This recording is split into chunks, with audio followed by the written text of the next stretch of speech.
Assalamualaikum warahmatullahi wabarakatuh dan salam sejahtera saya ucapkan kepada anda semua. Salam PKP dan salam MCO kepada yang tidak memahami apa itu PKP. Baiklah, kita akan mulakan dengan tidak lagi melengahkan masa. Apakah itu kangen water? Mungkin tuan-tuan dan puan pernah terdengar mengenai kangen water. Dia sejarah dia begini. Umat manusia telah bersama-sama berbondong-bondong ke tempat-tempat yang dikatakan air di sana memiliki air yang sangat-sangat bagus sekali. Iaitu ada di Tlacote, Mexico, ada di Lourdes, France, Germany dan banyak lagi. Dan untuk kita orang Islam, kita ada di mana? Kita ada di Mekah Al-Mukarramah. Air tempat tersebut dikatakan terdapat active hydrogen. So apakah itu active hydrogen? Kita akan tunjukkan selepas ini dengan sedikit eksperimen yang mengujakan lah. Okay? Alright, yang first sekali kita ada ialah antioxidant. Yang kedua, alkalinization. Dan yang ketiga, microclustering. Actually, kangen water ni ada banyak lagi properties yang lain, tapi yang kita akan bincangkan pada hari ini cuma 3 je lah. Ok, yang first sekali kita ada tentang antioxidation. Ok, kalau tuan-tuan puan tengok dekat sini, gambar apple ni, apa yang kita dapat rumuskan daripada gambar ni? Yang mana yang macam hitam tu, maksudnya dia telah teroksida. Dia terdedah kepada udara, dia teroksida. So macam tu lah lebih kurangnya dia ertikan dengan kita punya kulit kita, sel-sel dalam badan kita. Dalam lama-lama dia akan jadi macam ni ya. Actually kalau kita rendam apple dalam kangen water 9.5, maksudnya alkaline, dia lambat untuk jadi lebam macam ni, hitam ni. Sekarang kita nak buat kenduri kendara, kita rendam apple kita dalam pH 9.5. InsyaAllah dia lambat mereput macam ni. Okay, so antioxidation ni dia ada anti-inflammatory dan juga anti-aging lah. Actually antioxidation ni kita ada meter yang kita boleh check dia. Kita ada chart yang mana kita boleh tengok ya. Dekat sini apa yang positif tu adalah tidak baik.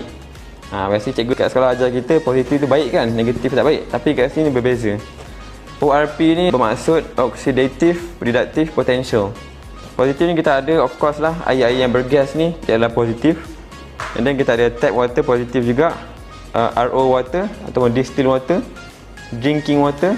Yang tu semua dekat sini ya, dia positif. Then moving towards negative, dekat kosong ni dia tak ada antioksidan.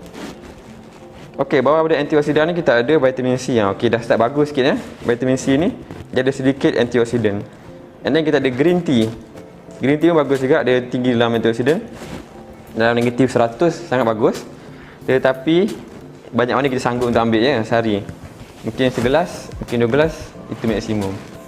Dan kita ada cod liver oil, ini minyak ikan cod. Dia lagi tinggi daripada green tea, tetapi kita ambil banyak mana sehari?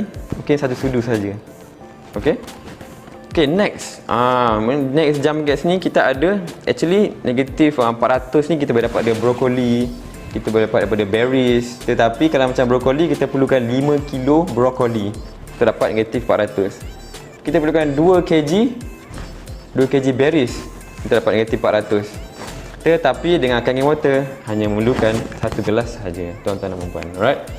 Dan actually dia bergantung pada water source kita dekat rumah kita. Kalau tinggi mineral dia, insyaAllah lagi tinggi banyak ORP. Dan bergantung banyak lagi lah dia punya faktor dia.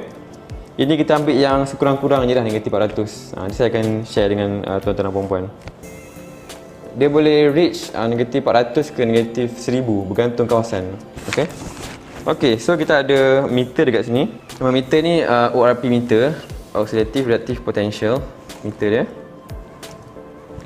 Kita ada few air yang kita akan test pada hari ini, iaitu air gas, nama yang tidak disebutkan ya. Air gas ni sedap bau dia. Rindu saya. Okey. Tuang sikit. Ni air kegemaran rakyat Malaysia, di endorse oleh atlet-atlet dekat Malaysia ya. Dan kita ada drinking water, RO water. Biasanya yang cap warna putih ni, ini samalah biasanya. Air RO. Okay, kemudian kita ada ini tap water, air pipe. So kita sekarang dekat Bukit Jelutong yang dikatakan kononnya kawasan elit ya. Jadi kita tengok air dia macam mana. Alright. Kita ada tap water. And then kita ada tap water juga, tetapi telah dilalukan pada mesin kangen. Alright. Kita tuang dulu.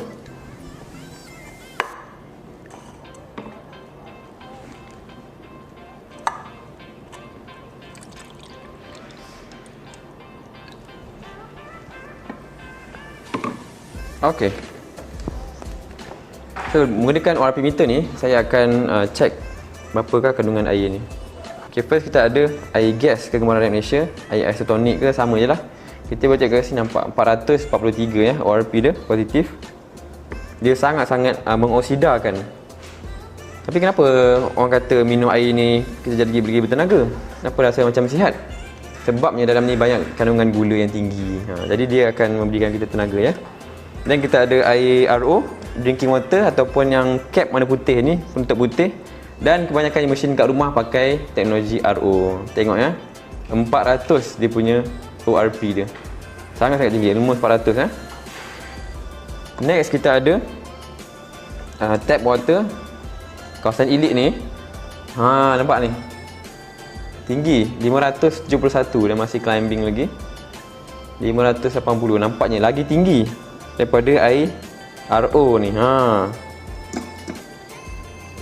Kemudian kita gunakan Kangen water 9.5. Tengok tuan-tuan dan puan, 541 negatif, bukannya positif. Oh, naik lagi, negatif 600 ke 700 satu ya. Almost 700. Untuk pengetahuan tuan-tuan dan puan, ini baru mesin yang SD501, belum mesin K8 yang ini lagi.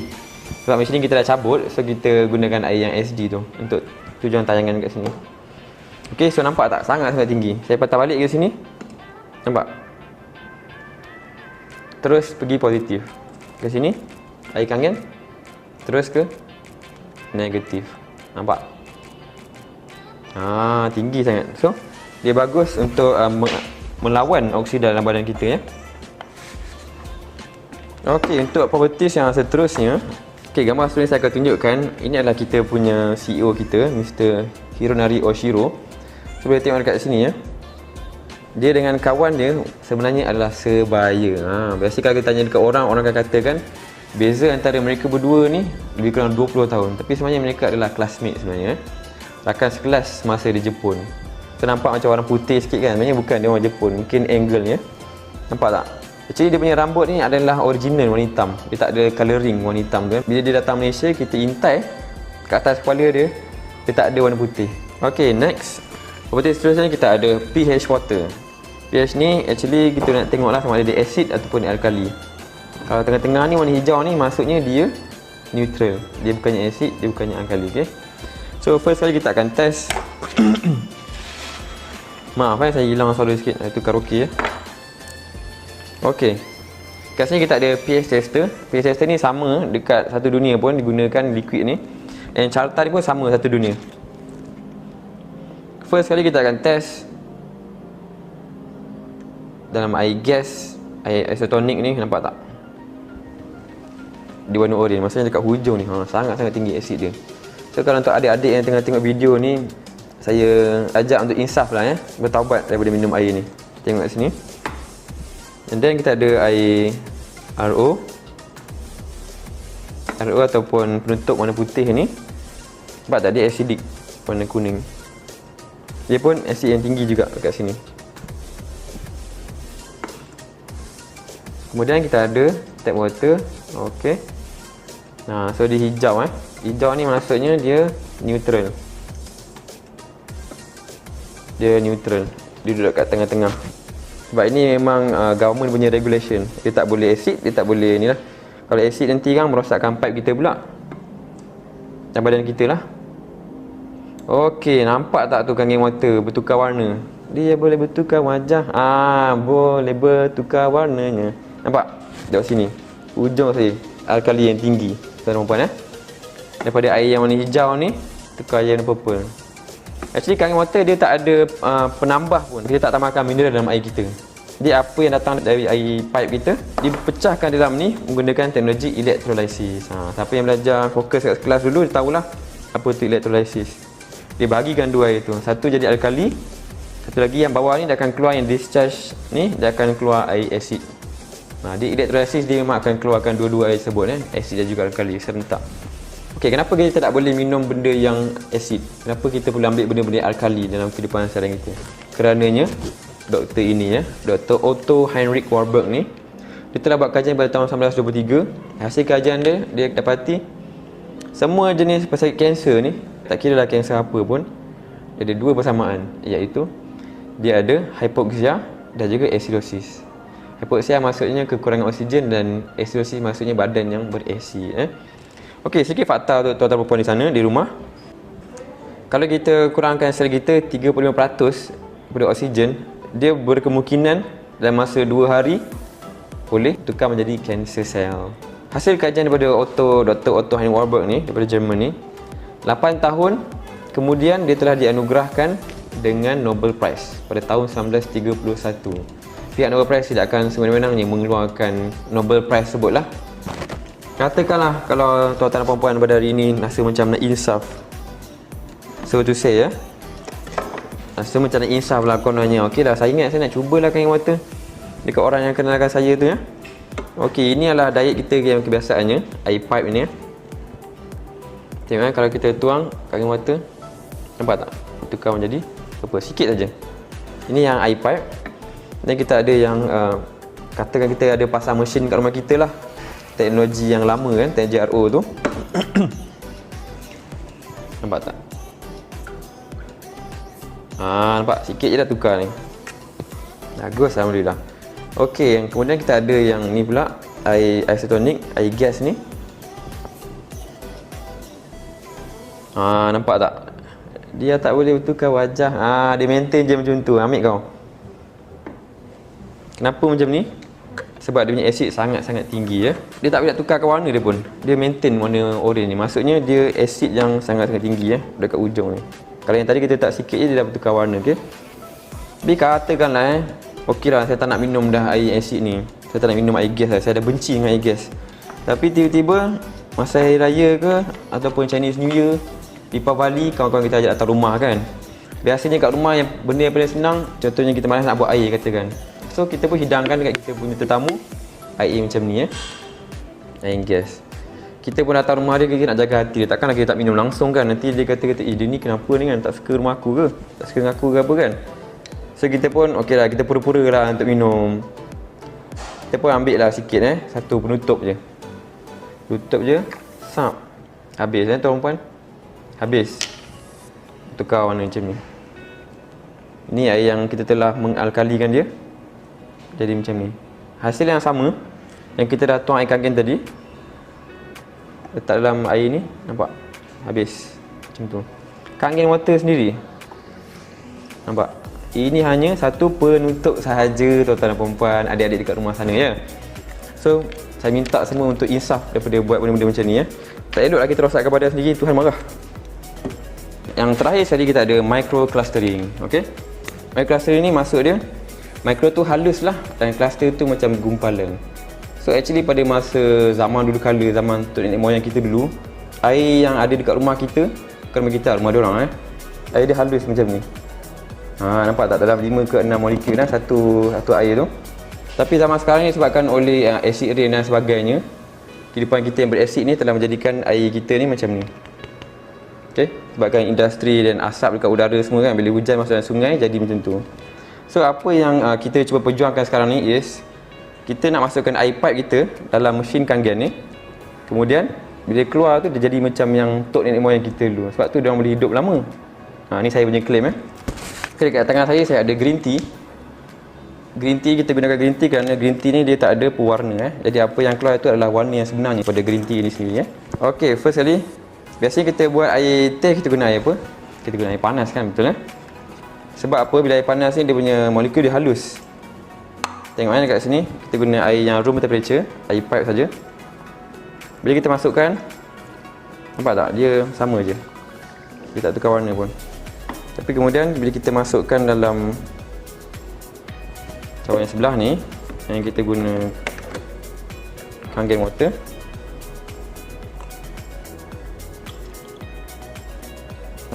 nampak tak tuan-tuan? Tepukan yang gemuruh buat kangen water. Okey, mungkin ada yang kata tak adil dekat rumah tadi sebabnya tadi kita masuk dalam ni dulu kan, dah basah masuk sini. Dia ni tak adil lah. Kita akan buat apa yang dikatakan sebagai control test. Dalam sains kita kena ada control test, control eksperimen nama dia. Okey, sekarang ni kita akan masukkan balik. Kita akan letak ni tap water. Masih sama lagi. Boring. Next kita akan menggunakan kangen water. Nampak tak? Walaupun kita telah masukkan dalam tap water tadi, masukkan kangen water, hasilnya tetap serupa. Tap water masih macam tu, tak berubah lagi dia. Tengok tap water. Okey. Kenapa pentingnya untuk kita ambil benda yang air yang microcluster yang kecil? Sebabnya ini Dr. Peter Egger ni kajian dia, di setiap sel kita ni ada satu bukaan dalam badan kita ni. Satu bukaan dinamakan sebagai aquaporin. Sudah bernama pun kita dah boleh agak apa yang diterangkan. Which aqua itu maksudnya water lah, air, dan porin adalah pore, bukaan. So ada bukaan-bukaan kecil dekat kita punya sel di mana air akan masuk ke dalam ni. So air akan masuk dalam ni dan akan detox benda-benda dalam ni. Sebab sel kita ni dia sentiasa akan keluarkan byproducts sebab dia akan react dengan benda-benda dekat luar sana. Benda-benda intake yang kita bawa masuk dalam badan kita, contohnya udara, makanan, minuman kita dalam ni akan ada toksin. So untuk keluarkan toksin tu kita perlukan air untuk detox dia. Itu yang dinamakan sebagai detox, okey. So kalau kita ambil air yang besar macam ni, dia punya cluster dia besar, macam ni kita nak penetrate masuk? Boleh tuan-tuan dan puan, tapi dia sangat sikit dan sangat lambat. So badan kita penuh dengan asid nanti, penuh dengan toksin. So cara yang paling mudah sekali is ambil air yang halus, dia punya clustering dia, kita masuk dan untuk detox dalam sel badan kita ni. Itu yang specialnya kangen water ni. Okay, kemudian next saya ada eksperimen yang berkaitan dengan microcluster lagi. Kali ni kita akan menggunakan minyak bijan atau dinamakan sebagai sesame oil. Ini untuk kawan-kawan kita yang berbangsa India mungkin familiar dengan minyak bijan ni. Sebab biasanya orang India dia ada setengahnya ada yang masak guna minyak bijan, ada yang melumurkan kat badan dia guna minyak bijan. Itu dia punya culture ya. Okey, kat sini memang kita beli pun daripada kedai India kedai Lingam ni. Nampak saya promote free ni. Lingam bayar saya. Okey, dekat sini minyak bijan ni kita akan tuangkan. Sekali lagi kita akan buat eksperimen. Saya nak tanya dengan adik-adik dekat rumah sana, cikgu kat sekolah ajar minyak dengan air boleh campur tak? Tak boleh. Jawab dia. Tak apa, kita tengok nanti, kita test. Betul tak kata adik-adik punya cikgu ya? Alright. Lebih kurang ya. Okey, yang ni kita akan gunakan tap water.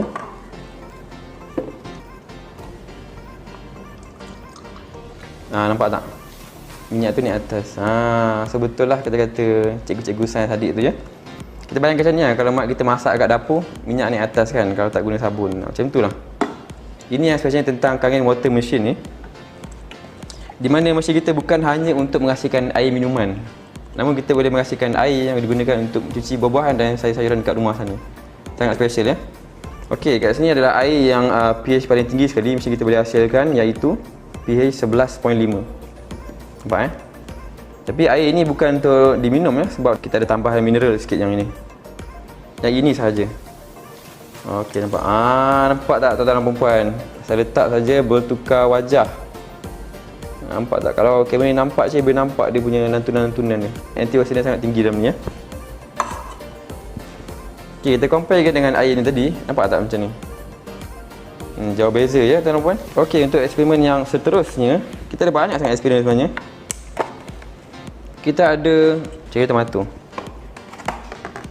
Okey, ceri tomato ni kita akan bahagikan dua. Allah.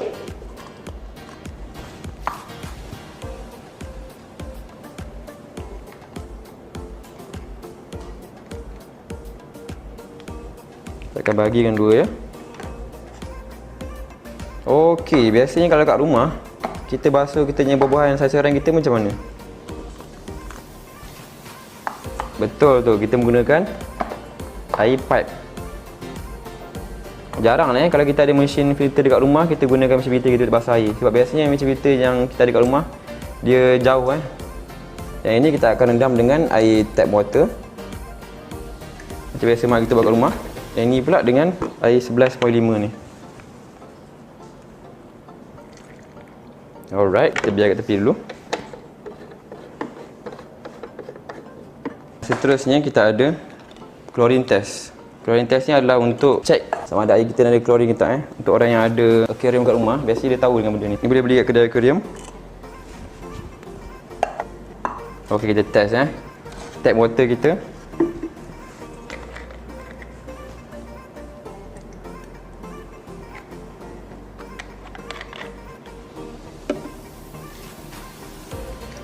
Nampak?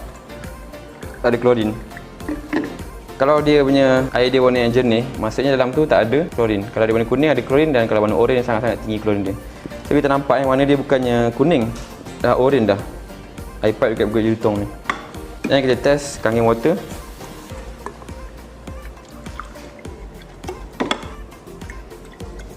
Nampak? Dia tak bertukar pun. Nampak So klorin ni dikatakan boleh menginduce cancer cell dalam badan kita dikatakan. Kita nak buat eksperimen dengan beras. Ni makanan ruji rakyat Malaysia. Biasanya mak-mak kita kat rumah masak, beras dia dibasuh macam mana? Dibasuh dengan air pipe lah Kalau kita tengok letak sikit beras dalam ni, air klorin ni. Kita gaulkan dia, nampak tak? Macam mak kita masak kat rumah kan. Masak kat rumah. Nampak tak? Warna dia beransur-ansur hilang.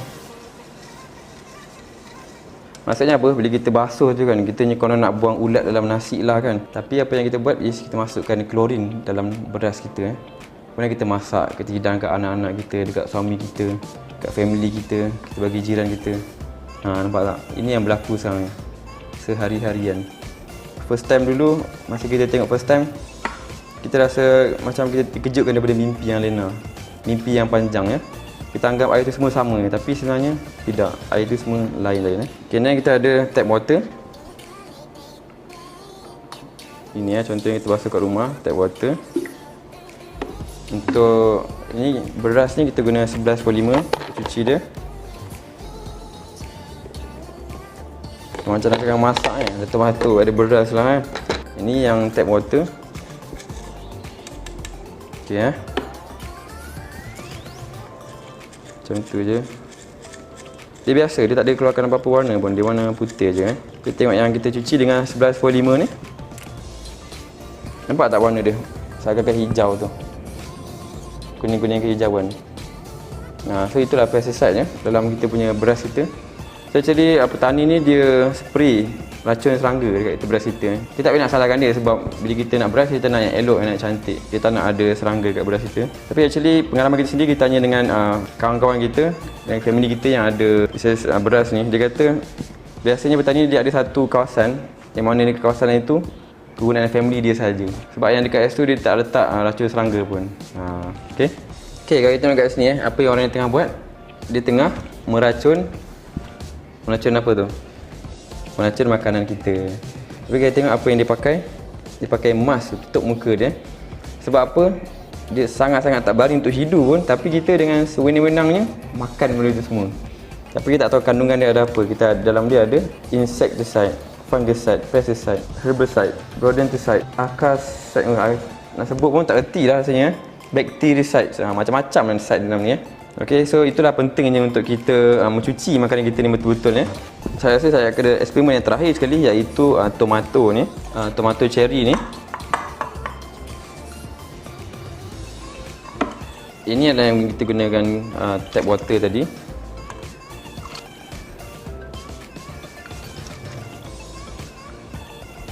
Okey, biasa-biasa je.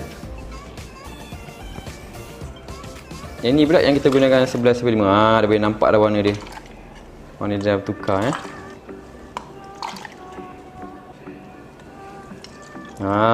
nampak tak? Dia punya pesticide dah keluar.